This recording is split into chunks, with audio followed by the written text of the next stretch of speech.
Hello, I am Chris. Hello, I am Kurt. And I'm Dave. And we are Nirvana.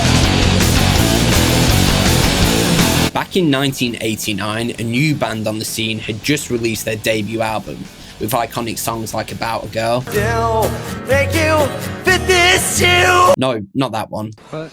That's better.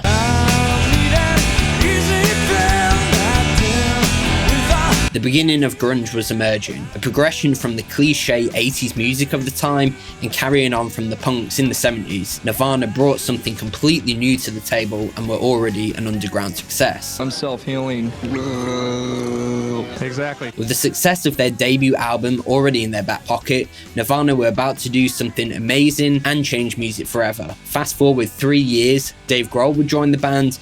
Dave Grohl, drummer extraordinaire. I can't, fuck it, man. Start! Entering Sound City Studios with legendary producer Butch Vig, they would record Nevermind, with massive songs like Come As You Are, Come as you are, as you were. Breed,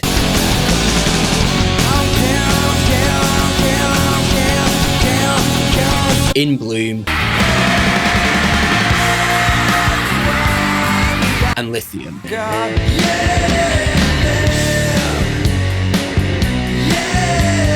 Today, we're going to look at by far their biggest song of all time, Smells Like Teen Spirit. What makes it so good, iconic, and memorable over 30 years later. From its massive dynamic swings, huge pounding drums from Dave Grohl, iconic grunged out guitar tones from Kurt, and of course Cobain's legendary vocals. Load up on guns, bring your friends. Let's dive right into it. The song opens with one of the most instantly recognizable and iconic guitar parts of all time, before Dave comes pounding in with that iconic drum fill, leading us straight into the raw and vigorous energy that would define Nirvana, before pulling themselves back together for a much more calm and collected verse. From a production standpoint, it doesn't get much more simple than this. Classic rock produced drums, slightly overdriven bass tones, and multi-tracked layered guitars create that huge wall of sound Nirvana are known for. Drum-wise, Dave Grohl is behind the kit, providing one of the best rhythm sections in rock history. Dave was always using a Tama Grandster 2 kit with those iconic huge toms and kick drum, which in turn defined his huge and powerful drum sound just as much as his great playing. Let's go.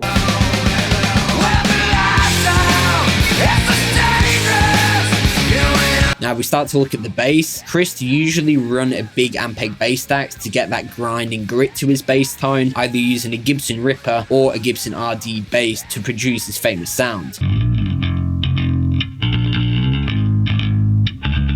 Don't forget to wear the bass comically low, which is a must in replicating his parts. Now we come to the main attraction, Kurt Cobain's guitar parts. Live, Kurt liked to use a Mesa Boogie preamp with a power amp, but legendary producer Butch Vig says on this song they used a Vox AC30, a Fender Bassman, and sometimes mixed in the Mesa Boogie, usually employing a Boss DS1 to give that famous grunge distorted tone, and an Electro Harmonic small clone to give that classic analog chorus tone for the first parts. Guitar-wise, it's been said that Kurt used a Fender Strat with a humbucker in the bridge for this song. To me, that doesn't sound far off at all, but you can replicate this with many guitars. The classic clean intro is definitely through a Vox-style amp, as it has that subtle grind and tight bass that a Vox AC30 has. Who is that? When we get to the distorted part,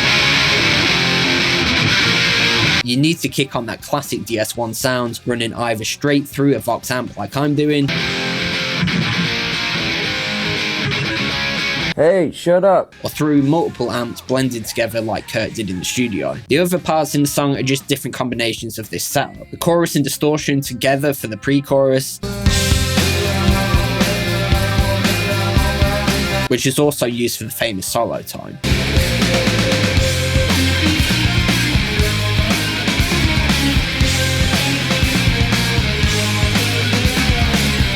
Now, Nirvana just wouldn't be Nirvana without Kurt's gravelly, punk-influenced lead vocals,